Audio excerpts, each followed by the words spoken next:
Welcome to Spilling the Tea on Non-Monogamy with me, Gaz Darkwood.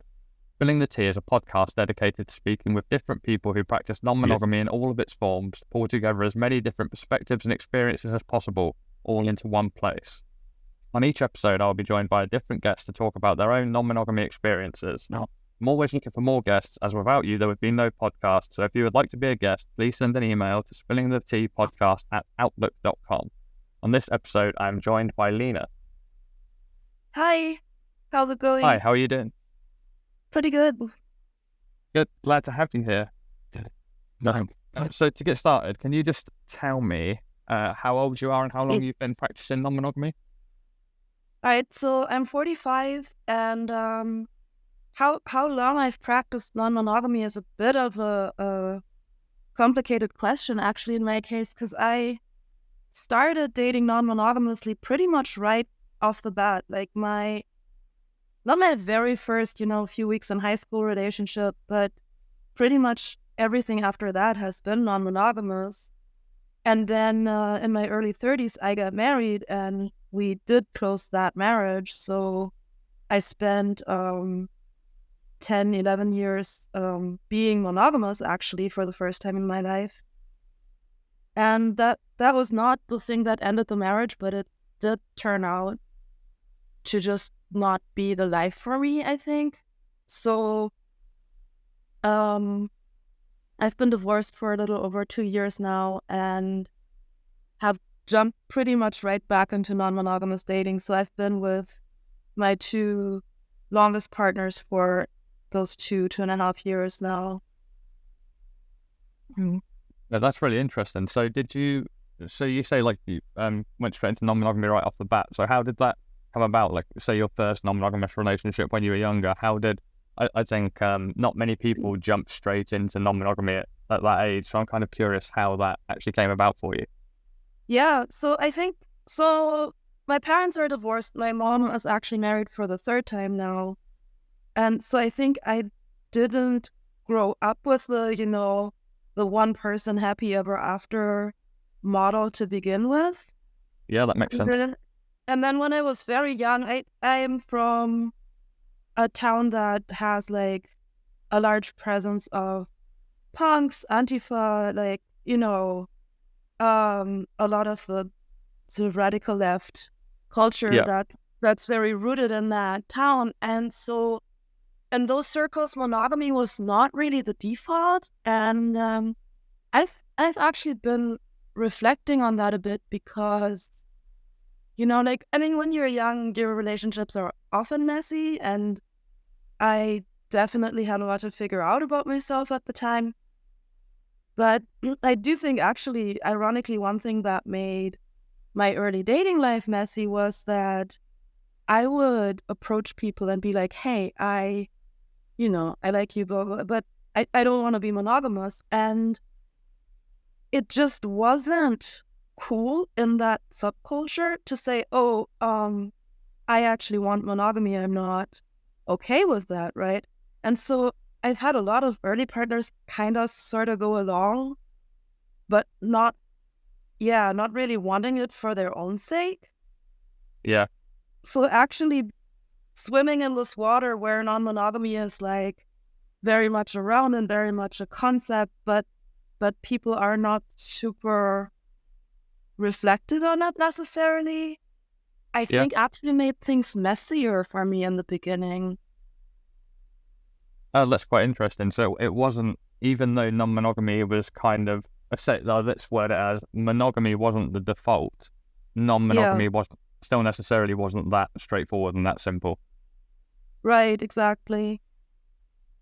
I think there's really been a shift now that there's so much more acceptance. There are dating apps where non-monogamy is the default and so on. Like, you can go to a munch, you can, there's the subreddits and so on. So I think it's much easier now actually to find people who want this for themselves and are in it for their own reasons and are not just acquiescing. Yeah, I think there's cool. Yeah, I think it can go in multiple directions. Like, I think it is a bit more spoken about these days, and I think because of the internet, it's much easier to have, Right. like you said, like there are subreddits, but there are books and there are podcasts and there are Yeah, yeah, TV yeah. series. And I think it's just therefore come into the zeitgeist a bit more, and even the general population, as much as they may not understand it, they at least know that it exists, which I think says a lot about how much more open people are to even not practicing it themselves, but just the idea that people can be practicing it. Yeah. So in these last couple of years that I've been back to non-monogamy and been pretty open about it, I really haven't gotten any pushback. Like, I mean, people are a little puzzled maybe, and you get the classic like, "Oh, I couldn't do that," Yeah, but nobody's been like, "Ew, I don't want to hang out with you anymore," or like, yeah, yeah. I think I've only Mhm. spoken to a couple of people or a handful of people about it. Like, I know a lot of non-monogamous people, so it's very easy to just get sort of swept up in the idea that everyone understands it and everyone is doing it to an extent. But actually, I do have friends and co-workers and things who don't even know non-monogamy exists. They don't really understand that it's a thing. But I have the people I have spoken to about it, like, they're a little bit confused at the start because they're like, they don't really Right. know it's a thing. They've never spoken to anyone else that does it before. But then actually they kind of, I haven't had anyone or felt like anyone's speaking down or looking down at me because of it. It's more just curiosity. They ask questions because they don't understand it and they kind of want to understand. But And you, everyone that I've come across, it has been in quite a respectful way, which I think I didn't really expect. yeah, I've actually been surprised how many people then say, "Oh yeah, my sister's polyamorous," or like, "Oh, my last wife and I, like, we opened up our marriage and it didn't go well, but more power to you if you can pull it off," or some like really surprising kind of revelations about their own lives, where I'm like, "Oh wow, has everybody while I was monogamously married, has everybody else just opened up? Like, what's happening?" Yeah, it's a thing that I didn't like. I said before, I think it has become over the years, especially the last, say, 5 years, 10 years, has become more well known in general. And I don't know if necessarily more people are doing it now, but I think more people realize that it is an option. Because like when I was younger, I didn't even realize it was an option. My first, say, proper relationship when I was a teenager, Yeah. um, I broke up with this person because in my mind I was like, okay, I've enjoyed all the things that come with this relationship, but I also want to experience these same things with other people. And I didn't realize, it was only when, years and years later looking back, like, oh, maybe that was my brain telling me something. Like, even back then I wanted non-monogamy, but I didn't know it was an option. So I broke up with this person because I didn't know that it was possible Yeah. to have this thing with multiple people at the same time. And then, of course, the person you're dating, in high school or whatever, like, there's still a good chance that they're not open to it, right? So it doesn't necessarily solve everything. Oh, no, But no, it definitely yeah, wouldn't have solved everything there, but it was just like me reflecting on my past yeah, life yeah, that I realized that maybe my mind was always set for non-monogamy and I just yeah, didn't realize it because I didn't know it was an option. But looking back at little things like that I'm like, okay, that was definitely the non-monogamy part of my brain talking, where right. I was like, okay, it's not that I didn't want to break up with her because I wanted it with someone else. Actually, I just wanted to have the same thing with different people, but I didn't know that that was a possibility. Right. And I do think so. There's this whole debate, right? Like, is polyamory or non-monogamy a lifestyle or an orientation? And I get not wanting to co-opt queer language and not, wanting to, yeah, not to appropriate queer identities. Yeah. But but as far as I can tell about myself, I really just am also wired that way. Like, being somebody's one and only has never really appealed to me. Yeah. And like, I didn't have a childhood that was like heavily steeped in Disney movies and rom-coms and stuff, but that stuff's so in the culture, right? And song lyrics and in movies and so on. And I always kind of looked at that a little bit puzzled. Like, is that really what you want? It's like, how, looking around in your life, how can you believe in that Prince Charming and love at first sight? Like, none of that makes sense to me. And that was very early before I even had that much of like a romantic imagination for myself or had relationships or anything, right? So I think for some people, yeah, again, I get why people are saying that it's not an orientation, like, like being queer, but it's something along those lines for some people, I do think. Yeah, I agree with you. And yeah, I've heard the same thing, that some people say like it's not a choice, it's a orientation, but then you do get some pushback with some people who aren't heterosexual, who then say no, it's not an orientation, it is a choice, and it's hard to find a balance. But I don't think any of these things need to be thrown in together. They're all different. They can all have their own Right. terminology, and that's fine.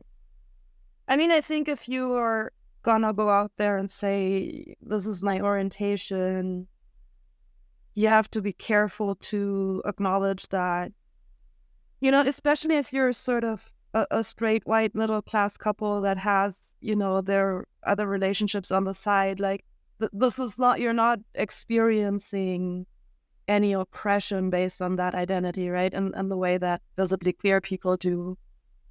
Yeah, definitely. Well, so like being respectful of that and not painting yourself as the victim of oppression that is by and large not there. And of course Yeah, then you have a lot of overlap with queer communities and so on, but yeah, like heard, like being polyamorous is not the thing that is costing me career opportunities or housing or whatever, so absolutely acknowledged. But I mean, even after having tried it, and maybe one relationship is not like the best sample size, but I really just don't function well within a monogamous framework. Yeah, and that's one of the things where, like, and I've heard people say, like, polyamory isn't an orientation, it's a relationship style, and therefore Yes. you are not polyamorous, but your relationship is polyamorous. And I do understand that to an extent, but that means for me, all of my relationships are polyamorous because I wouldn't have a monogamous relationship. So does that mean I'm choosing to have every relationship I have is polyamorous, or is it actually me that's polyamorous? Like how do you go about putting a label on that? And to be honest, I don't mind, and I'm not really one for labels anyway, so I don't. It is what it is. I refer to myself as polyamorous, but right.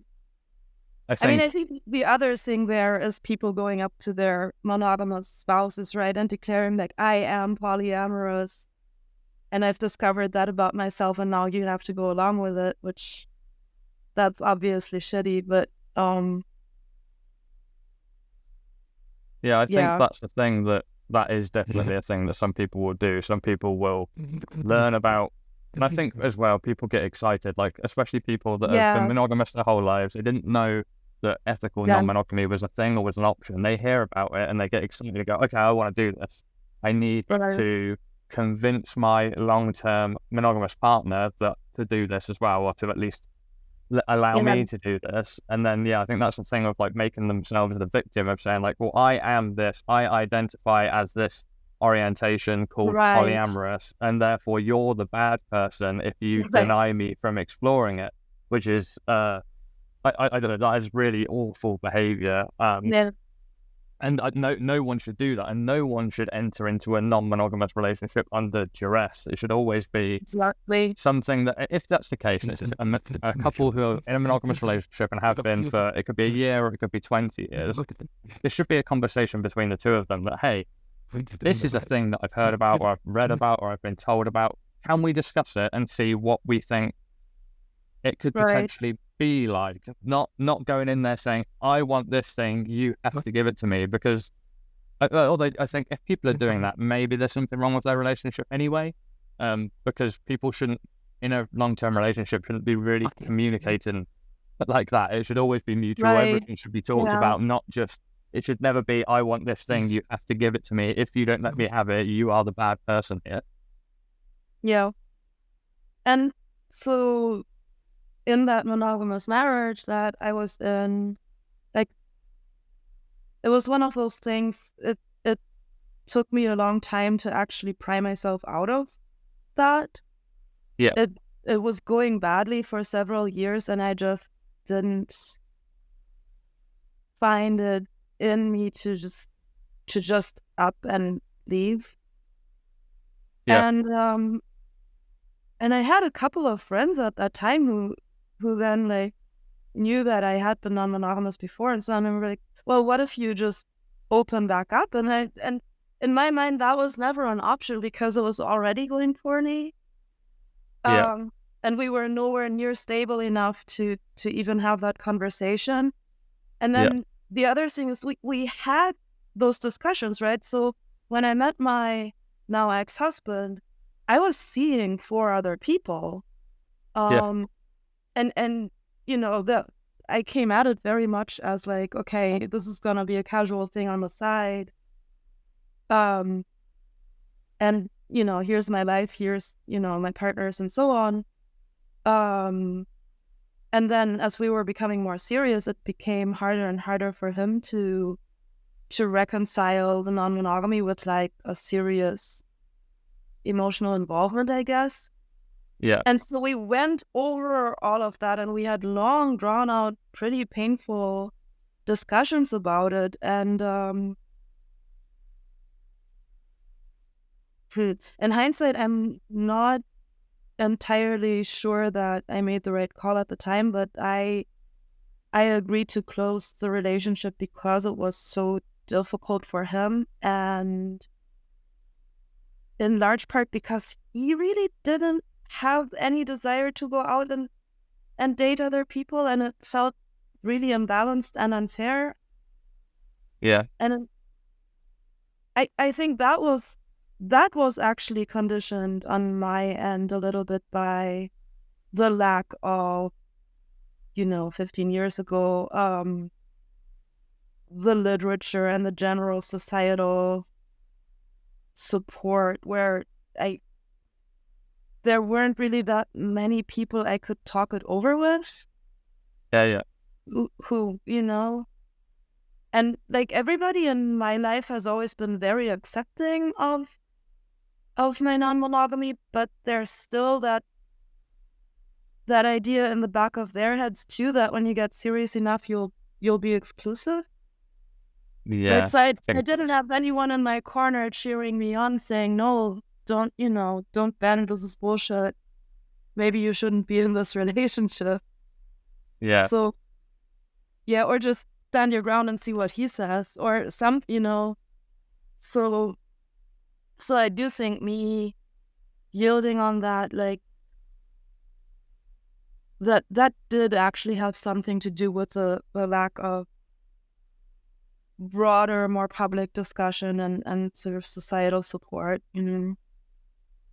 Yeah, you're a little bit alone, and you had no one to turn to. There were no sources of information that you could turn to and say, "Hey, who's been in this situation before? Can anyone give me some advice?" Because where do you Right. find that information? Right. And now I do see that on the subreddit. You know, like, has anyone closed their relationship for their partner? Would, you know, were you okay? What happened? And so yeah, now there are those communities where you can ask, and I'm sure 15 years ago there was some online discussion, but But where do you find it? And yeah, yeah. I Yeah. wasn't plugged into it, and there definitely weren't like 20 books and 5 podcasts, and you know.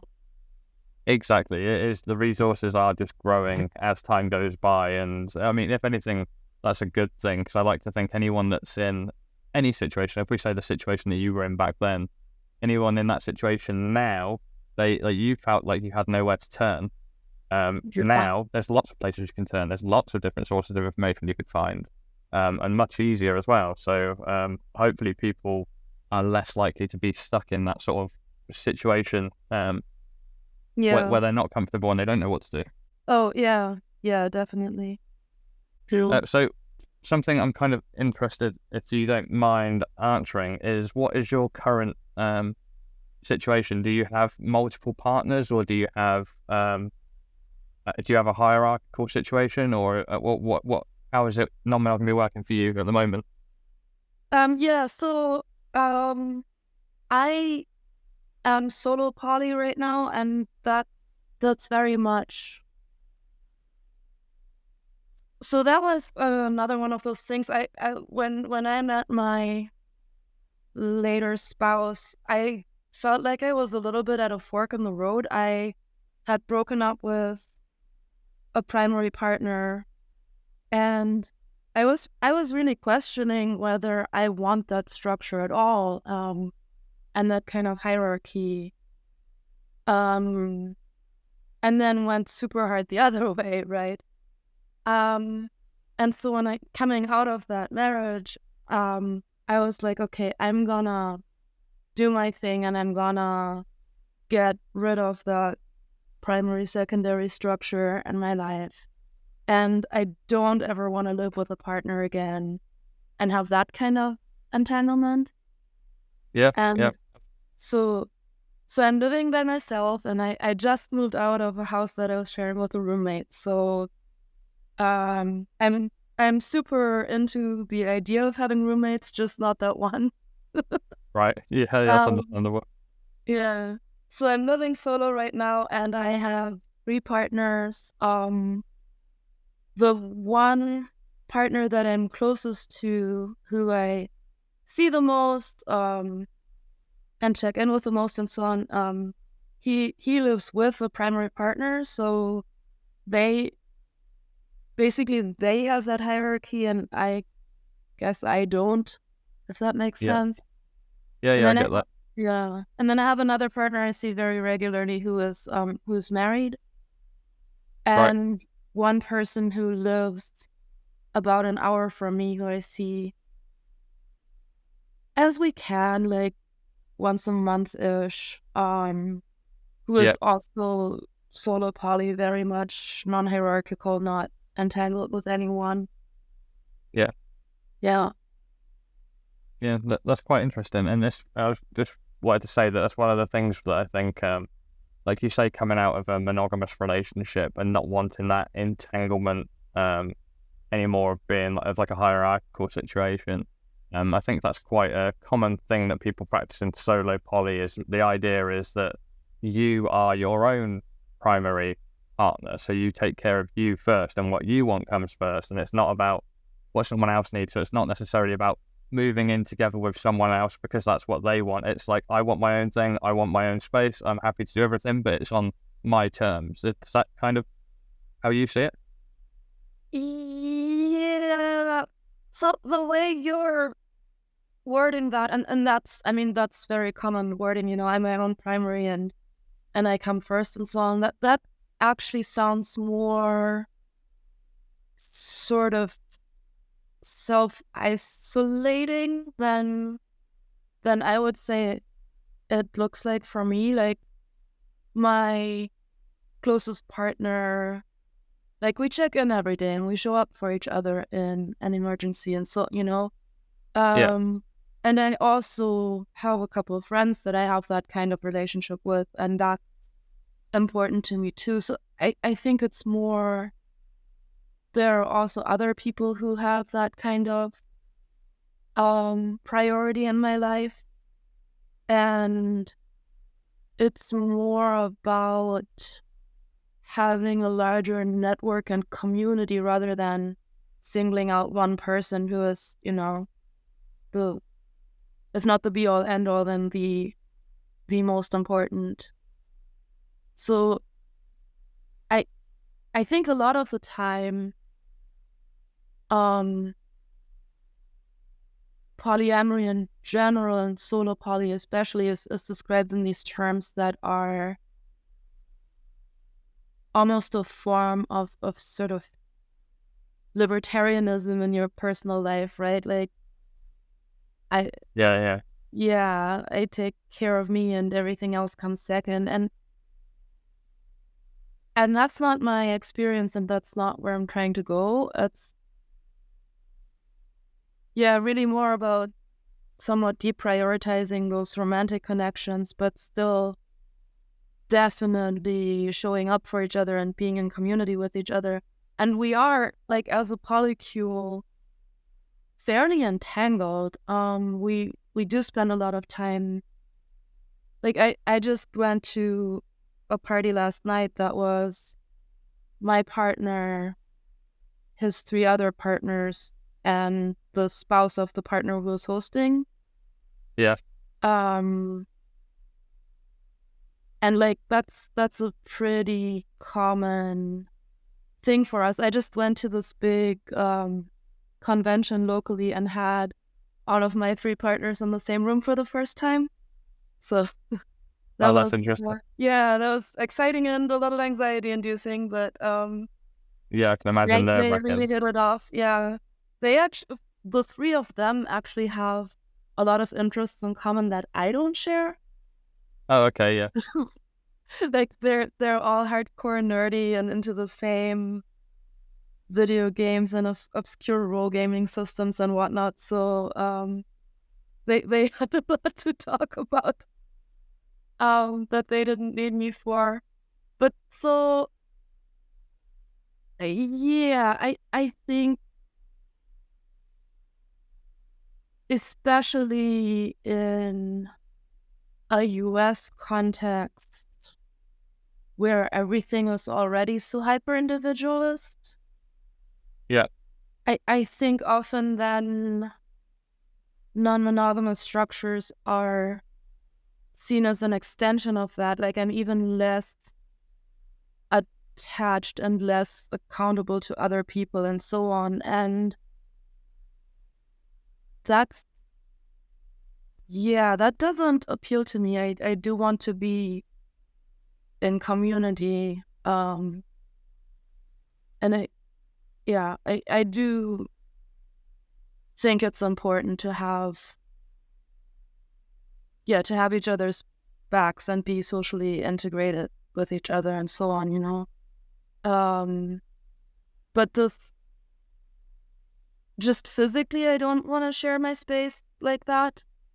Again, like roommates are actually fine, but you know, like sharing one bed or one bedroom, like that feels really claustrophobic to me.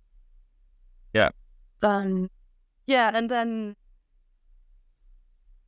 I guess that kind of hierarchy and also that escalator succession, right, is what I don't want. Like, where, you know, listeners to your podcast are probably familiar with the relationship escalator, right? Like you go on a few dates, you start having sex, you decide to be exclusive, you eventually move in together, you meet each other's parents, and then you get married and have babies, maybe in a slightly different order these days, but it's sort of, you step on that escalator and it just goes, right? Without it's definitely been talked about before, yeah. Yeah. So, yeah, that's very much what I don't want. And I actually, it was interesting, early on, I had a conversation about that with my partner who's married. Yeah. He said, yeah, I don't know. I don't want that escalator thing with anyone outside of my spouse, you know? But then where does that leave us? Like, what do we progress to in the relationship? Yeah. And I was like, I don't know that we have to progress toward anything. Like, I really enjoy your company and we're spending more time together and I'm happy just coasting there, you know? Like maybe we'll take on some kind of project together or plan a trip or something, but I don't need there to be that kind of escalation, you know? I'm happy with the way it is, so what, you know, why work toward anything different? And when I said that, he said he actually felt mostly relieved at that idea, you know, like taking out,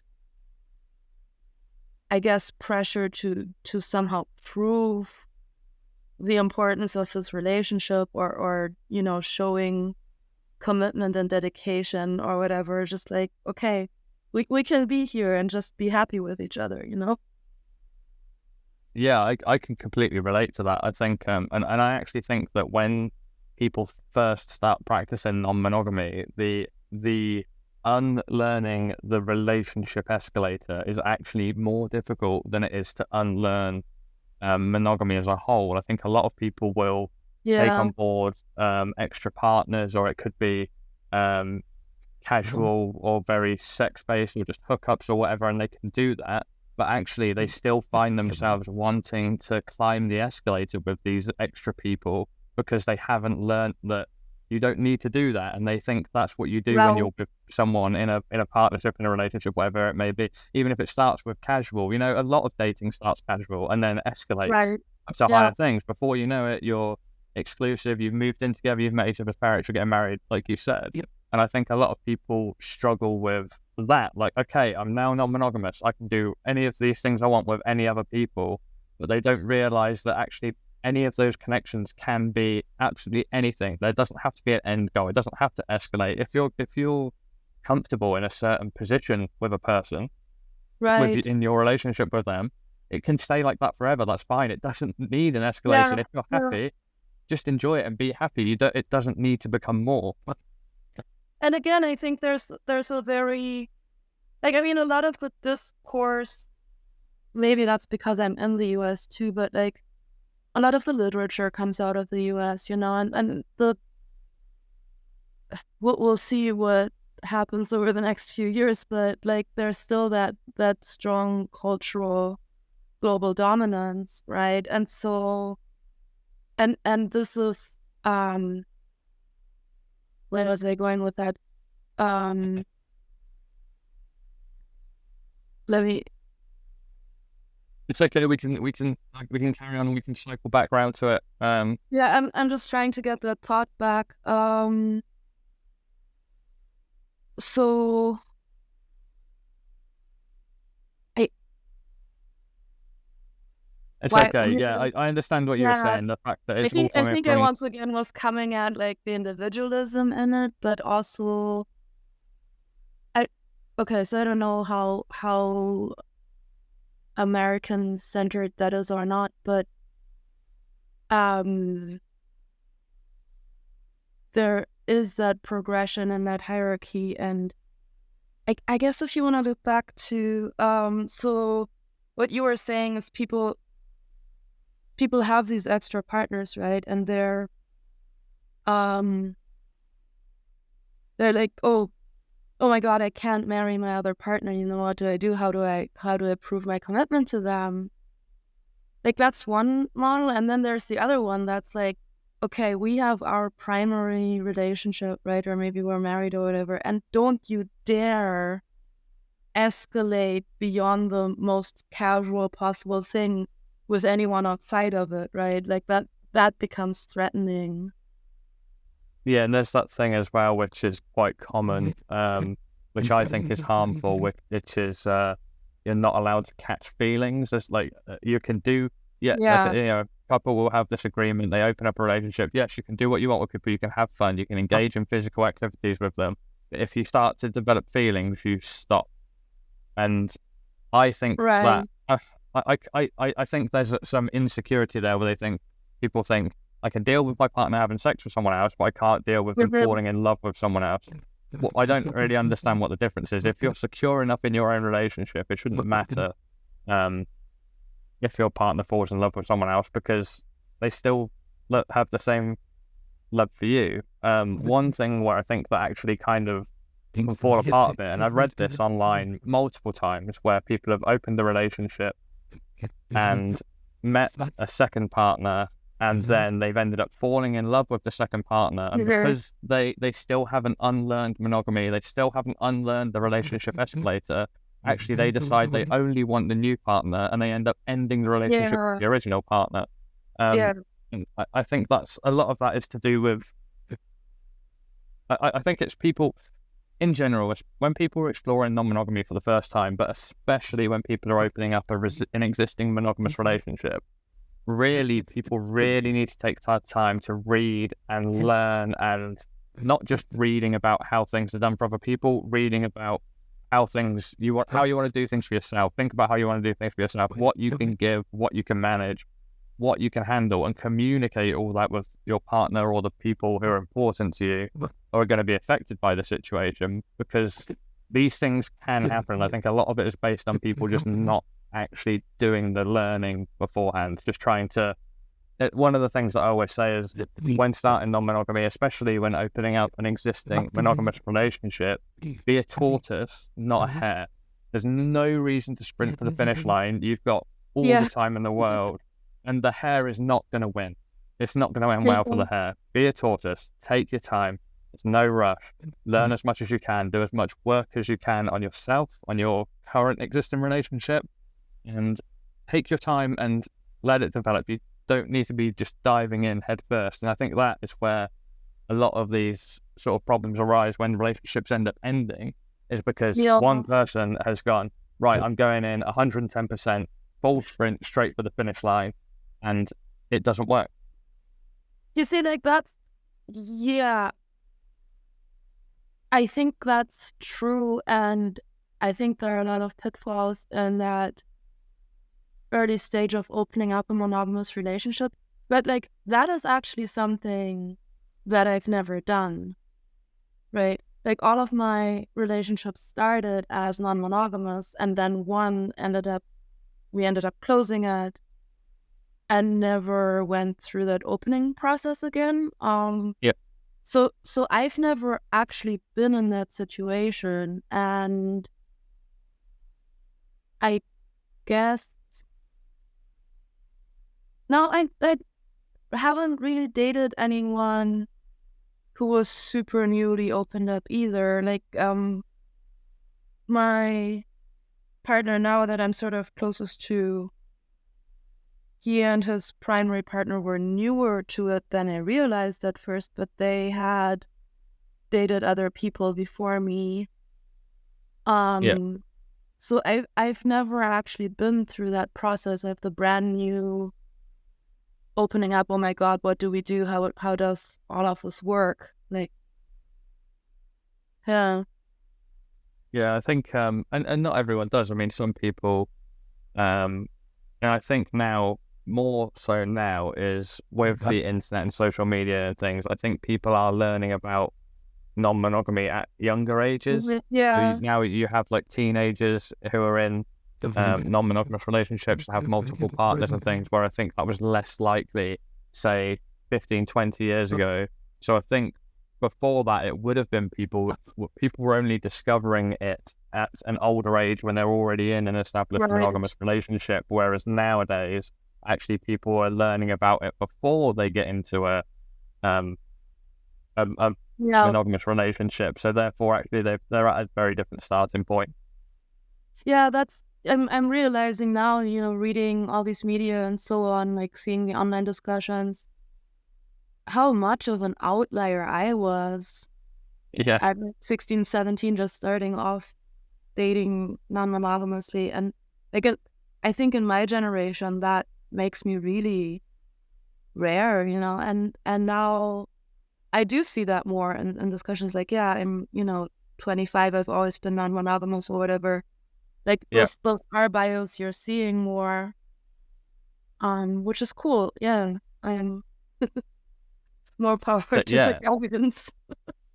Yeah, definitely. And I wonder if as generations continue, maybe like the relationship escalator will become less and less of a thing, because as people are exploring non-monogamous relationships from an earlier age, actually they're not riding the relationship. They may have multiple partners by the time they're, I don't know, say 19, 20, and they're not necessarily riding the relationship escalator with any of those partners. And I think you may actually find in time, you find more and more people who identify as solo poly, because they're not escalating relationships like that. They can be happy with their individuality and then having all these separate relationships without having to have a, say, one defining relationship, which is, say, hierarchical, or rides the relationship escalator where they end up, say, cohabiting or going even further than that. And people are also having fewer kids and having them later, and I think that also contributes to more flexibility in relationship styles. right? Yeah, definitely. I think that, no, you're completely right, actually, because they do see the birth rate is declining, which I think is probably a positive thing because the planet is very overpopulated. But Yeah. yeah, I think you're right. You don't have people who are in their, say, early, mid-20s going, right, I want to find someone to settle down with because I want to have kids. And to have kids with someone, I need to be in a relationship. We need to have a stable household and all those things. All of that leads Right. towards wanting to have kids one day. And if you take that idea of wanting kids off the table, that opens up a lot more freedom of choices. Yeah. So one thing that I was gonna add about the sort of relationship escalator and this whole concept of catching feelings, right? Which is, you're right, it's really hard to unlearn the escalator. And I think one thing that I've really only now fully internalized is feelings don't equal action, you know? So you can be madly in love with someone and not want to live with them full time. Like, I Yeah, love my partners, but it would drive me nuts to have them around all the time. And we have very different ideas of how to keep a space clean and, you know, what constitutes a clean kitchen or whatever.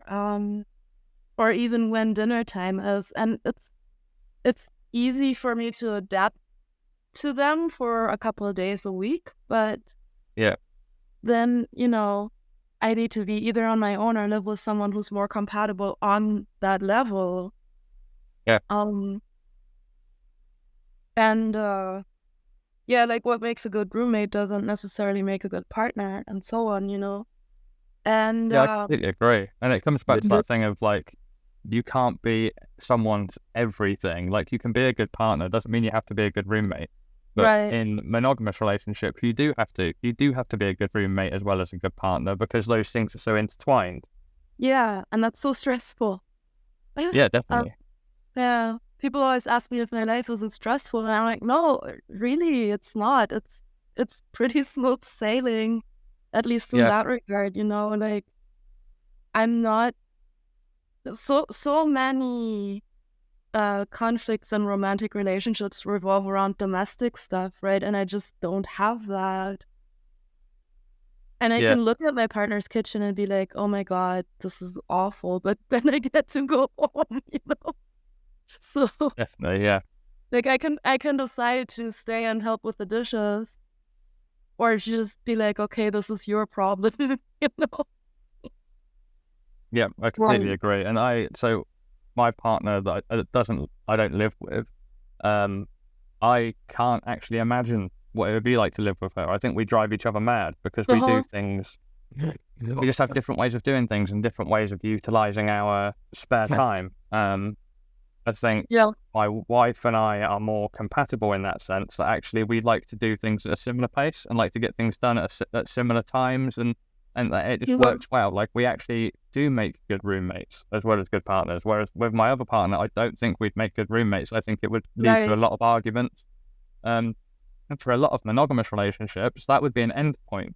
You know, people, Yeah. they'd ride the relationship escalator, they'd be happy, they'd fall in love, they'd move in together, and then suddenly they're tearing each other's throats out every day.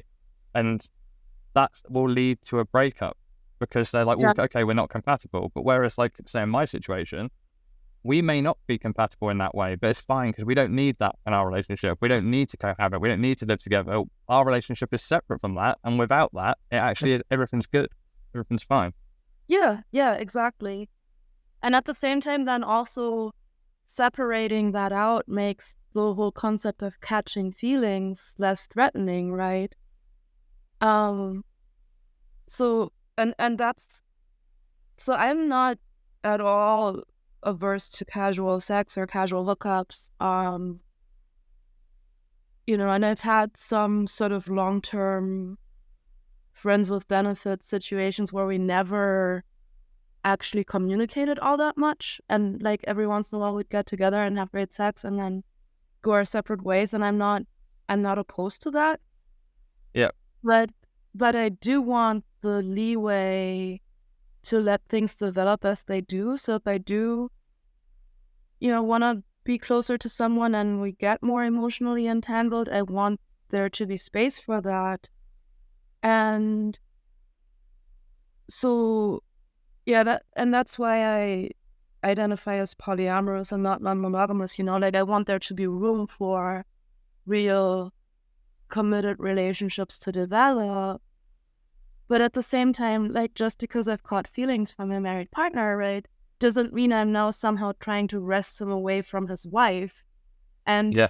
get him to move out with her and move in with me or have babies or whatever, right? Like none of that needs to happen for us to have those more intense feelings for each other, right? We haven't even really changed the frequency of seeing each other all that much because we both have busy schedules. But Yeah. it's just like a lot warmer and fuzzier than it was at first, and that's really nice. Yeah, I And we completely can agree. just And that have like, doesn't hurt anyone. That doesn't yeah, hurt, like, exactly. his partner isn't hurt by that because it doesn't change anything. It doesn't change anything between the two of them, like you say. Right. Because you've got feelings doesn't mean you're going to try and tear them apart because you want him all to yourself. At all. It's far from that. Yeah, nor am I neglecting my other partner because there's someone else.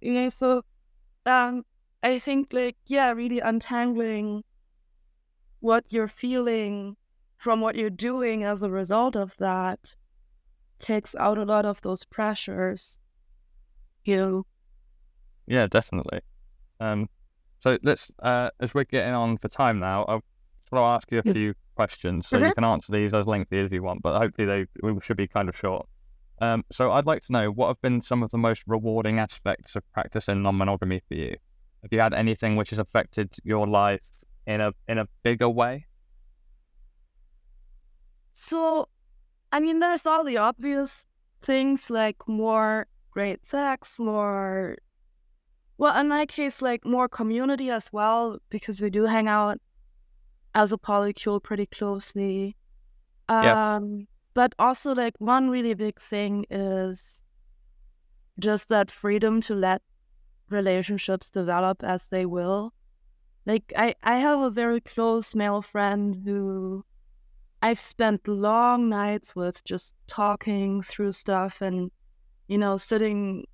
sitting on the balcony till 4 a.m., drinking beers, talking through our life issues.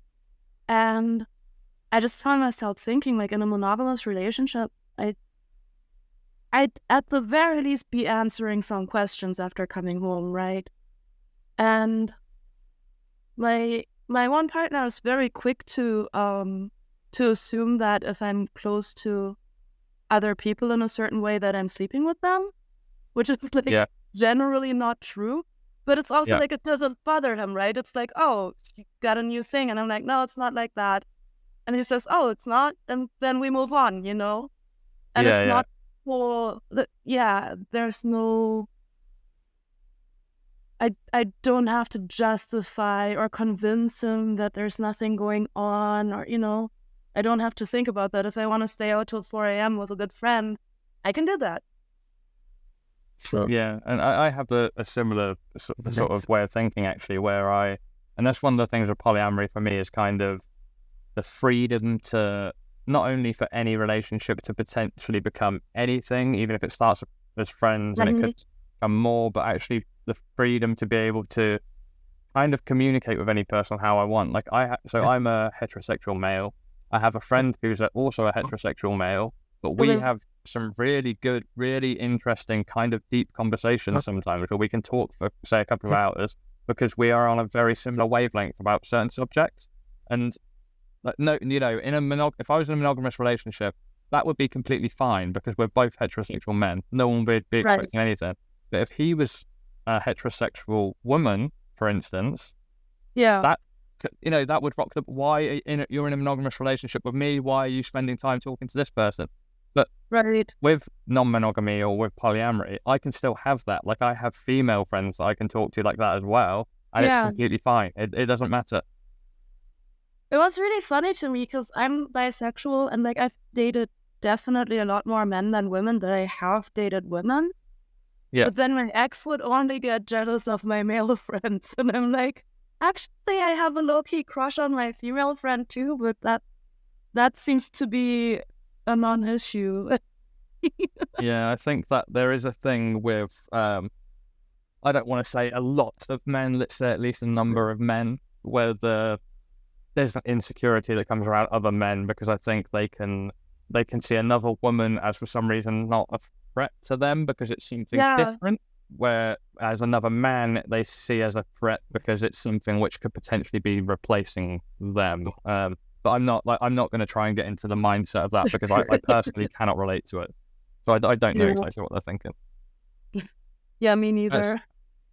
So next question is, so obviously you said you started non-monogamy basically right out the gate when you were a lot younger.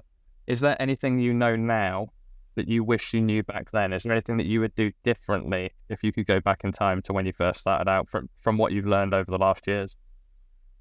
There's a lot. Okay, maybe like the top one or two things. So I don't know that I could rank it or even necessarily single out things, but what I will say is a lot of that has also just had to do with personal growth in general. So I think at 19, 20, 25, I would have been messy and dramatic in no matter what form of relationship. And years of therapy and reading and growth later, there are just things that finally are coming more easily. So setting good boundaries is one of those things that's important in any kind of relationship, right? Yeah, definitely. And I was terrible at it at that age, and have learned that the hard way, and that's gonna be important. I mean, in so many contexts, right? And yeah, so I for finally sure. learned to do that for my romantic relationships, and I'm also learning to do that more in the workplace and with friends, and so Yeah. So it's a lot of these general life lessons, and I think that's also a big part of why people tend to calm down around middle age, right? Because we just have more experience and have learned a few things the hard way. Oh yeah, definitely. And so I ask this question mainly based on the idea of like anyone who's listening to this podcast and is new to non-monogamy, just things that they may be trying to rush into, and it's just like, actually no, maybe stopping and thinking about these sort of things first. Like, these are things to focus on. These are net positives that you will get out of this experience. Yeah. I think if you wanted to have like sort of the pro tip kind of thing, I think it would be that thing about separating your feelings from your actions. Like, pause for a moment and, say, okay, do I just have butterflies about this person, or is this really the best roommate and co-parent for me, Yeah, and actually, so you kind of jumped ahead, because that's a question I was going to ask. The question was, if someone was new to exploring non-monogamy, or they were just starting and they asked you for advice, what is the first bit of advice you would give them? So I think that kind of covers that. Yeah, separate your feelings from your actions. Yeah, no, I think that is important, because I think a lot of people do get this, oh, I've got feelings for this person, or I'm feeling this, or I want to do this. Right. Like, okay, that's fine, but can you yourself actually manage it? And this is one thing that I talk about quite a lot as well, is with non-monogamy, is learning how to manage your own time. So it's all well and good, and right, I'm non-monogamous, I can hook up with, or I can date, or I can see as many people as I want.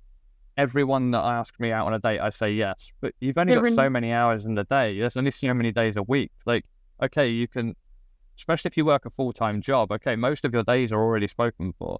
You've maybe got evenings, but then you could say, right, I can have a date with a different person each evening. Right. You've got the time for that, but you're soon going to be burnt out, because you also need downtime and you need time for yourself. And I think people, when first exploring non-monogamy, can get excited and go like, right, I want all these things. And I think, no, it's very important to stop, look inwardly at yourself and say, what can you actually manage, and what else do you need? What do you need for yourself? What time do you need? Say for work, your job is a most important one. How many hours a night do you need for sleep? How much time do you need to spend with your family, or any other responsibilities you've got? Because when you add it all up, you probably realize you've got a lot less spare time than you think you do. And you're really going to end up either letting people down because you've taken on too much, or just completely burning yourself out. Yeah. And my partner has a bit of that tendency to be like the kid in the candy store, and like, oh, I can explore all of these things. And when we got closer first, I did have a conversation with him where I was like, do you need to be on the apps right now? You have 3 partners and the 4th one who's becoming more intense and like really time-consuming hobbies and a large social network and a full-time job. Like, where are you gonna find the time? Like, he was coming back from a first date and it went well, and I was like, look, dude, I'm happy for you, but also, have you thought about when you're gonna be seeing this person? And to his credit, he was kind of like, oops, no, I honestly haven't, and you're right. I should examine my life and my schedule. And it wasn't this big, like, oh, you shouldn't date her, or I am claiming X amount of your time. And it was just like, hey, have you thought this through? Yeah. And he had to admit that he hadn't. Yeah, and I think that's the thing that I'm still kind of in the process of working out for myself, which I think I am doing a good job at, but I wouldn't say I'm perfect at it, is managing my own time in terms of if someone asks me if I'm free or want to do something, I'll be like, okay, let's look at the schedule. Yeah, I can do this evening, this week. Whereas actually, what I would rather do is go, no, I don't want to make plans for this week because this week is already set. I know what I'm doing. I know how much time I've got. I'm balancing my busy time with my downtime. Let's push it back a week. Can we do the week after instead? And which is in the long run is much more beneficial to me. But it is difficult to unlearn that kind of excitement where when a possibility comes up, wanting to jump on it straight away and say, yeah, okay, let's do it. Let's do it as soon as possible. No. It's okay to you can still have it, but maybe in a different way. Maybe just put it back slightly. You don't need to try and squeeze things in, and just do it when you're actually ready for it. Yeah. And like, I have a lot of standing commitments during the week, actually. I've ended up in a situation where I'm going rock climbing 2 nights a week, like 2 weeknights, seeing each of my closer partners 1 weeknight. And so that leaves me with literally just Friday through Sunday to do other things, like including seeing the partner who lives a ways away. But then I also have a standing friend date on Saturday mornings for the farmer's market. And like, there's very little time left in that, and so, yeah, I really am not looking to date anyone new right now or even start a casual thing because that's already taking up so much of my time. Yeah. I do think, do you listen to Multi-Amory? I don't know. That's like one of the more like better known polyamory podcasts. And so it's 3 people hosting it. I guess they used to be a triad, actually. But one of their hosts summed it up pretty well. Like, do you have time for a new relationship? Where is that time gonna come from? Is it gonna come from sitting on your ass playing video games? Then you can probably, make some space for someone new. But if that time comes from your other partners, your family, your friends, your job, you're probably saturated, So take that inventory. Where does my time actually go? Yeah, definitely. And I think that's where some maybe justifiable insecurities can come from. If someone has a partner start seeing someone new, where is that time going to come from? If one of my partners started seeing someone new, okay, well, we see each other twice a week. Where's your time coming from? Oh, so now we're only going to see each other once a week because you don't have another free day.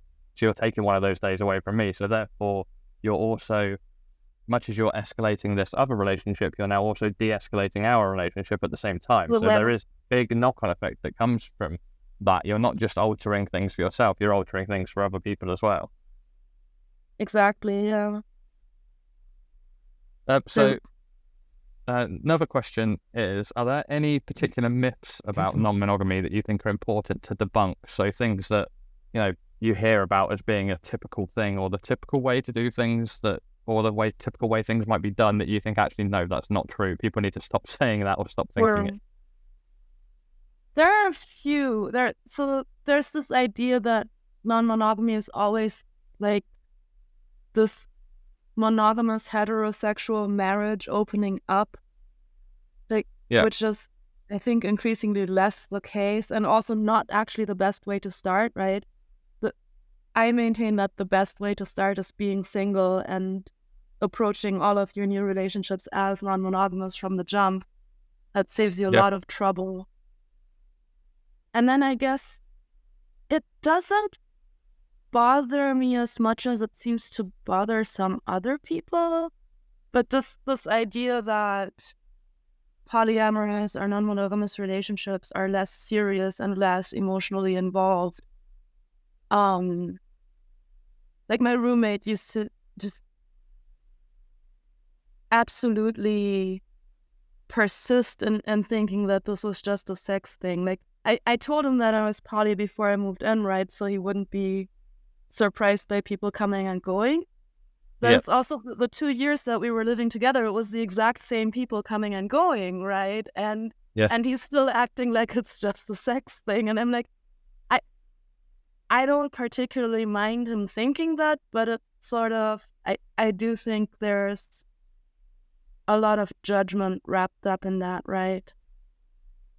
Yeah, I completely agree. And with that comes like a slut-shaming angle as well. I think people will maybe look at you and think like, oh, you're just a slut in air quotes because you want to be having sex with all these people, but they don't realize that actually it's not about that. And for a lot of people, that sex doesn't necessarily come first, even like a connection with someone builds beforehand before people necessarily start engaging in a sexual relationship. So it's not like that's not at the top of most people's agendas, actually. And I guess that might be part of why it doesn't bother me as much as I see other people that get bothered by it, because I also don't have a problem with people thinking I'm a slut. I'm like, okay, cool. So I'm a slut, whatever. I don't think that's a problem really either. Or, well, I mean, the slut shaming is a problem, but I don't have a problem with people being promiscuous or whatever. I think that's well within our right too. Like if that is in fact the thing, if you're in a stage of your life where you're just the kind of person for whom it really is just mostly sexual, have at it, as long as you're not hurting anyone, That's generally what I always say. Like, if it makes you happy and it doesn't hurt anyone, fucking go for it. Life's too short to not do the things that make you happy just because of what other people may think about it. Yeah, and that's why I also feel like sometimes we kind of make justifications, and I think that, again, that's where sort of the polyamory as identity comes in, right? It's like, oh, I can't help being this way. And queer people do that too, right? I was born this way, I can't help it. And I'm like, okay, but shouldn't it really be like, hey, this is none of your business, we're consenting adults? Yeah, it's nothing to do with you. Who cares? I'm doing what I'm doing. It doesn't affect you, so fucking leave me alone. Yeah. Exactly. So I think that's a much stronger, more defensible position ultimately, Yeah, I completely agree with you. I completely agree. So I before we end, I have one last question for you, which is if you could sum up non-monogamy or polyamory, however you want to do it, for yourself in a couple of words, what would those words be? Oh, wow. I'm notoriously bad at these things. You're not the first one. Yeah. I think what it comes down to for me is all about community and autonomy. Yeah, that's great. That's perfect. It doesn't need to be deep. It just needs to be the first things that come to your head. If that's how you feel, then that's how you feel. And I think those are two very, very good words. No. Perfect. So thank you, Lina, for sharing your experiences with me. It's been fun. Yeah. So to everyone listening, remember, if you would like to be a guest on the podcast, then please send an email to spillingtheteapodcast@outlook.com and follow us on social media for all podcast updates. And I will see you next time when I spill more tea on non-monogamy.